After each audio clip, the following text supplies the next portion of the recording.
Hello दोस्तों, नमस्कार। देवियम IAS team की तरफ से आपका स्वागत है। मेरा नाम है आकाश श्रीवास्तव। आज है तारीख 20 जुलाई 2022 और हम बात करने जा रहे हैं द हिंदू के इंपॉर्टेंट एडिटोरियल एनालिसिस को। प्रयास होगा कि उसको आसान भाषा में समझा जा सके। आगे बढ़ने से पहले चैनल को लाइक, शेयर और सब्सक्राइब करना ना भूलें, जिससे क्वालिटी कंटेंट हम आप तक लाते रहें। दोस्तों, आज हम 3 आर्टिकल की बात करेंगे। पहला है अ स्टिंजिंग इंडिक्टमेंट, दूसरा है Chile marks and notch in the global constitutionalism और तीसरा आर्टिकल रहेगा tunnel vision that is engineering India's history.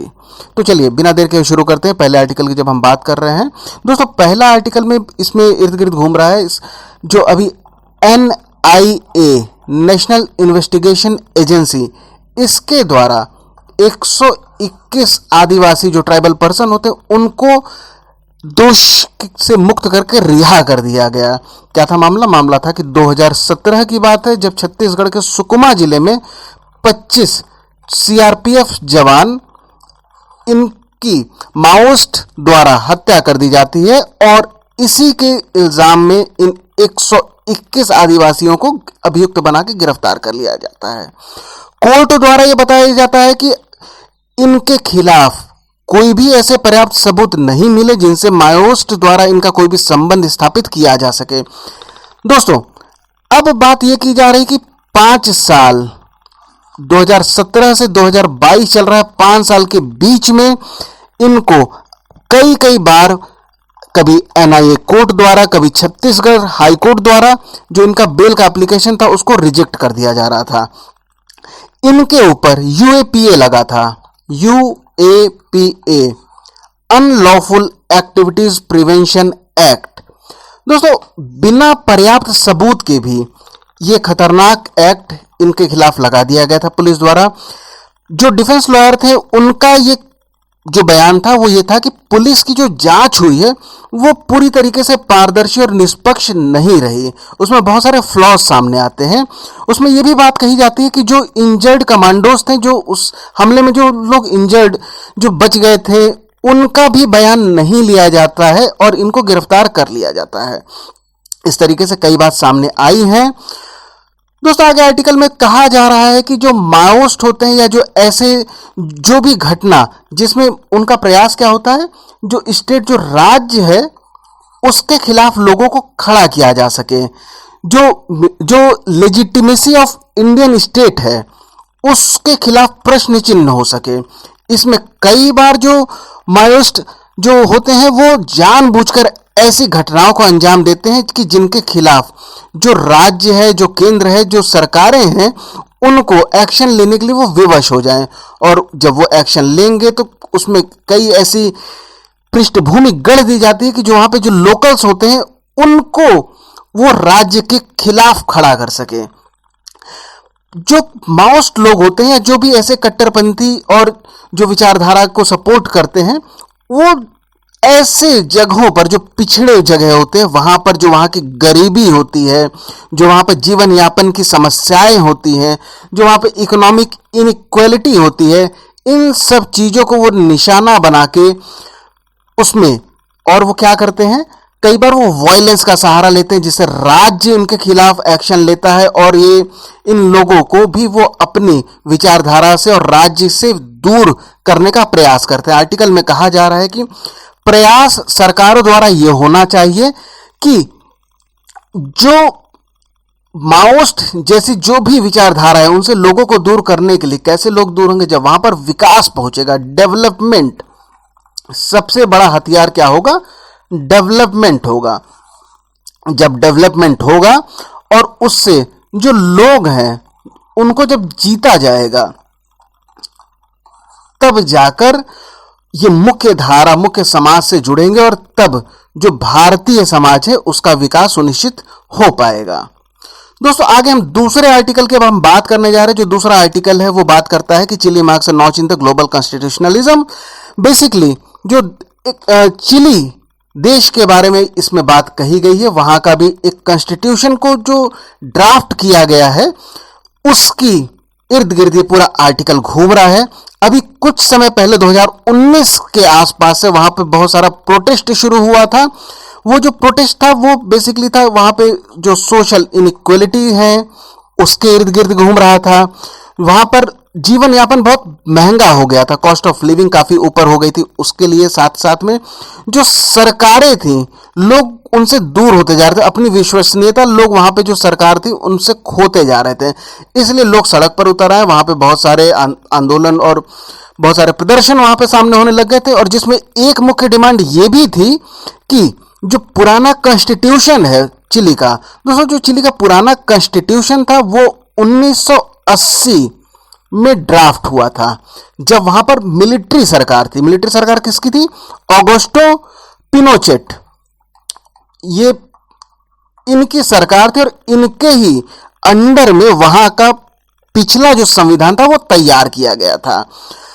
दोस्तों उसमें बहुत सारी जो बातें थी वो लोगों को और जो वहां पे जो डेमोक्रेसी को स्टेब्लिश किया जा सकता है उसके हित में कार्यरत नहीं था। जैसे कि मार्केट का डीरेगुलाइजेशन कॉन्स्टिट्यूशन में चिली के दर्ज था।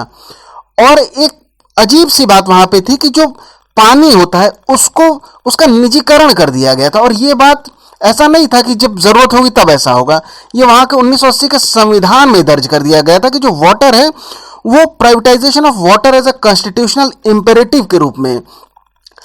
अब इन सब का नतीजा धीमे धीमे ये होता है कि जो चिली है वो दुनिया का one of the most unequal society के रूप में उभरता है।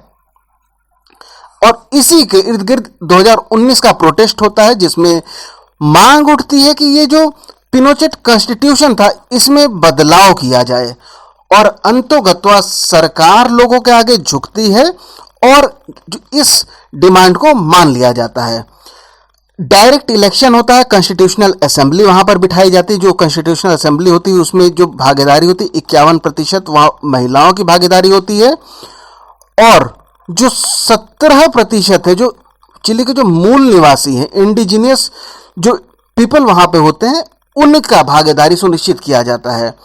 अब एक जो ड्राफ्ट बन के आता है कॉन्स्टिट्यूशन का वो निश्चित तौर पर काफी इंक्लूसिव समावेशित होता है। अलग अलग वर्गों को अपने अंदर समाहित करने का प्रयास उस ड्राफ्ट में किया गया, विजनरी है, फ्यूचर को देखते हुए बनाया गया है। दोस्तों आगे आर्टिकल में बात किया जा रहा है कि जब पुराने समय में जो लगभग 20वीं शताब्दी में जो भी कॉन्स्टिट्यूशन बने गए थे वो मोर और लेस जो अमेरिका द्वारा कॉन्स्टिट्यूशन तैयार किया गया था उससे प्रभावित थे या उसको ही फॉलो कर रहे थे।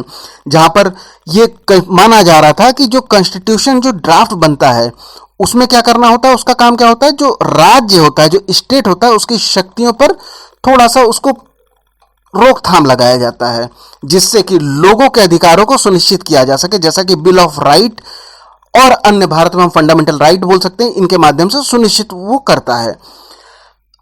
साथ में जो पावर होता है, जो शक्तियां होती हैं, उसका भी डिवाइड होता है।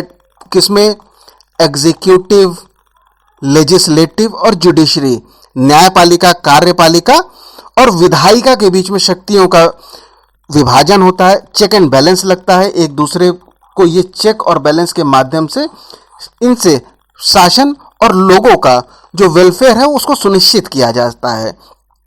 आगे बात कही जा रही है कि जो चिली का जो कॉन्स्टिट्यूशन है उसमें कई सारे सोशियो इकोनॉमिक राइट को सुनिश्चित किया जा रहा है, जिसमें कि ये हो सके कि जो राज्य है कई ऐसे इंस्टीट्यूशन जो अकाउंटेबल हो सके, जैसे कि ह्यूमन राइट कमीशन है, इलेक्शन कमीशन है, इनके जैसे बहुत सारे और भी इंस्टीट्यूशन को बनाने की वहां पे तैयारी हो रही है, जो कि वहां जो फंक्शनिंग ऑफ स्टेट है उसको सुनिश्चित करे।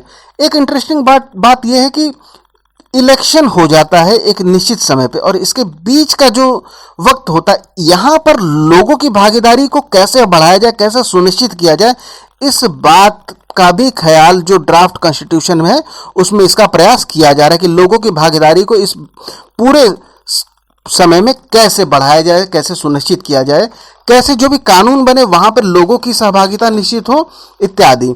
साथ में जो सोशियो इकोनॉमिक राइट है, राइट टू एजुकेशन है, जो वहां पे कामगार है उनके जो हित है, उनके जो राइट है उनको सुनिश्चित किया जाए। जेंडर आइडेंटिटी राइट, इनको सुनिश्चित किया जा सके। साथ में जो पानी का जो निजीकरण किया जा चुका था पिछले कॉन्स्टिट्यूशन में, उसका कमोडिफिकेशन ऑफ वाटर कर दिया जाए। सिटीजन पार्टिसिपेशन होता है उसको बढ़ाया जाए। आगे बात कही जा रही है कि ये फ्यूचर जो भविष्य है उसको देखते हुए भी इसमें कई बातें की गई हैं। जो ड्राफ्ट इनका कॉन्स्टिट्यूशन पॉलिसी है, कैसी भविष्य की बातें, जैसे कि टेक्नोलॉजी, इस पे काफ़ी बातें कही गई हैं कॉन्स्टिट्यूशन में। टेक्नोलॉजी पे कैसे बात कही गई, जो रोल ऑफ टेक्नोलॉजी निश्चित तौर पे उसमें बात कही गई। एक national data protection authority, national data protection authority की बात कही गई। साथ ही साथ में right to digital connectivity, right to digital connectivity, ये लोगों का एक कानूनी अधिकार इसको मिलना चाहिए। आज की दुनिया डिजिटल दुनिया है निश्चित तौर पर, तो इसकी बात भी जो कॉन्स्टिट्यूशन जो ड्राफ्ट हो रहा है इसमें कही गई है। अब देखना यह है कि ये जो इनका ड्राफ्ट है ये सामने आएगा, इसके बाद इस पे लोगों की राय ली जाएगी। लगभग सितंबर के पहले हफ्ते में, शायद 4 सितंबर के आसपास तारीख पर सुनिश्चित है जब एक प्लेबिसाइट होगा, लोगों का इस पर राय ली जाएगी, क्या क्या बातों को अपनाना है, किनको नहीं अपनाना है। तो बेसिकली इसके अलावा ये जो ड्राफ्ट कॉन्स्टिट्यूशन, इसमें इन्वायरमेंट को लेकर भी, जो क्लाइमेट क्राइसिस है उसको लेकर भी कई सारे प्रावधान किए गए हैं, जिसमें से कि एक जो अधिकार, कानूनी अधिकार जो नेचर है उसको भी दिया गया है। ये संविधान में निहित होगा। दोस्तों, एज अ क्रक्स कहा जा सकता है ये जो ड्राफ्ट कॉन्स्टिट्यूशन है ये काफी ज्यादा प्रोग्रेसिव है और काफी ज्यादा ये इंक्लूसिव है। तो बेसिकली ये आर्टिकल इसी बात को डिफाइन कर रहा था। नेक्स्ट आर्टिकल की हम जब बात करते हैं तो नेक्स्ट आर्टिकल है tunnel vision that is endangering India's history. दोस्तों, इस आर्टिकल में बात कही जा रही है कि अभी जैसे हाल फिलहाल में नेशनल जो एम्बलम था न्यू पार्लियामेंट बिल्डिंग में, जो अशोक के जो स्कल्पचर थे जहां पर 3 शेर बने होते जो हमारा नेशनल एम्बलम होता है, उसको लेकर अभी एक कंट्रोवर्सी हुआ था कि जो न्यू पार्लियामेंट बिल्डिंग में जो नया ये कॉपर स्कल्पचर हो रहा है इनमें जो जेस्चर है वो ज़्यादा एग्रेसिव है, जबकि जो सारनाथ में जो ओरिजिनल है वहां पे वो काम फिगर शो करता है। अभी इसके इर्द गिर्द कंट्रोवर्सी थमने का नाम अभी नहीं ले रही, उसके बीच में ही ये अनाउंस हो जाता है गवर्नमेंट के द्वारा कि अगले जो मानसून सेशन अभी जो आ रहा है वहां पे गवर्नमेंट एक नया बिल लाएगी जो कि संबंधित किससे होगा, संबंधित होगा एंशियंट मॉन्यूमेंट, जो पुराने जो मॉन्यूमेंट होते हैं, धरोहर होती है, एंशियंट मॉन्यूमेंट, इससे संबंधित होगा। दोस्तों, बेसिकली इसमें बात कही जा रही जो सेक्शन 20 है, ancient monument and archaeological site and remain act, इसकी बात कही जा रही है। इसका जो सेक्शन 20 है, अब सेक्शन 20 बेसिकली है क्या, तो देखिए सेक्शन जो 20 है इसमें ये जो एक्ट था ये 1958 का एक्ट है, 1958 का ये एक्ट है। इसमें 2010 में लास्ट अमेंडमेंट हुआ था, उसमें ये कहा गया था कि इसमें सेक्शन जो 20 है उसमें जो कोई भी मॉन्यूमेंट होगा ऑफ एंशिएंट मॉन्यूमेंट होगा, एएसआई द्वारा प्रोटेक्टेड जो होगा, इस मॉन्यूमेंट के लगभग 100 मीटर के डायमीटर में कोई भी कंस्ट्रक्शन या कोई भी ऐसा चीज एक्टिविटी प्रोहिबिट रहेगी जिससे कि मॉन्यूमेंट की रक्षा की जा सके। और इसके अलावा लगभग अगले जो 300 मीटर होगा वहां पर भी कुछ ऐसी एक्टिविटी नहीं होगी, या जो भी एक्टिविटी होगा उसको प्रॉपर वो रेगुलेट किया जाएगा। ये एक्टिविटी यहाँ पर रेगुलेटेड रहेंगी, अनरेगुलेटेड कोई भी एक्टिविटी नहीं होगी और यहाँ पर कोई भी एक्टिविटी नहीं होगी। इससे मॉन्यूमेंट की रक्षा, इनके जो भी संरक्षण है इसमें मदद मिले। इसी रूल में चेंज लाने की बात हो रही है आने वाले मानसून सेशन में। पूरे आर्टिकल में ये समझाने का प्रयास किया गया है कि बेसिकली यदि ऐसा होता है, ये जो भी दायरा है ये लगभग 100 मीटर का ये प्लस 300 मीटर का ये दायरा है, यदि इनसे कोई भी छेड़छाड़ की जाती है, इन दायरे को कम किया जाता है, अथवा ये जो रेगुलेटेड जो भी एक्टिविटीज़ यहाँ पे होती है, इसके अलावा यहाँ पे कोई भी कंस्ट्रक्शन, नया कंस्ट्रक्शन हो गया या इसको कॉमर्शियल यूज़ के लिए किया जाए, इवन अगर रेजिडेंशियल के लिए भी किया जाए, इंडस्ट्रियल के लिए, कॉमर्शियल के लिए अथवा रेजिडेंशियल, किसी भी तरीके से अगर इन जो स्थान है इसका इस्तेमाल को सरकार अगर बिल द्वारा लाती है तो जो भी ये मॉन्यूमेंट होगा इसके लिए काफ़ी ज़्यादा नुकसानदायक होगा, क्योंकि कोई भी एक्टिविटी होगी वहाँ पर कंस्ट्रक्शन होगा, उसके द्वारा समस्याएं आएंगी। रेजिडेंशियल होता है तो बहुत सारे सीवेज होंगे इत्यादि, वेस्ट आते हैं उनसे बहुत सारी समस्या आएगी। एयर पॉल्यूशन होगा, वाटर पॉल्यूशन होगा। एग्जाम्पल के तौर पर बात की गई, जैसे ताजमहल की बात कही गई है, तो ताजमहल में जो एयर और वाटर जो पॉल्यूशन है उसकी वजह से जो जो सफ़ेद संगमरमर की जो बिल्डिंग है उसका रंग येलो हो जा रहा है, पीला हो जा रहा है, कुछ जगहों पर वो हरा भी पड़ रहा है, और अलग अलग कलर से भी वहाँ पर धीमे धीमे जो भी ह्रास हो रहा है वो बेसिकली पॉल्यूशन और ह्यूमन एक्टिविटीज़, ह्यूमन इंटरफेरेंस की वजह से हो रहा है।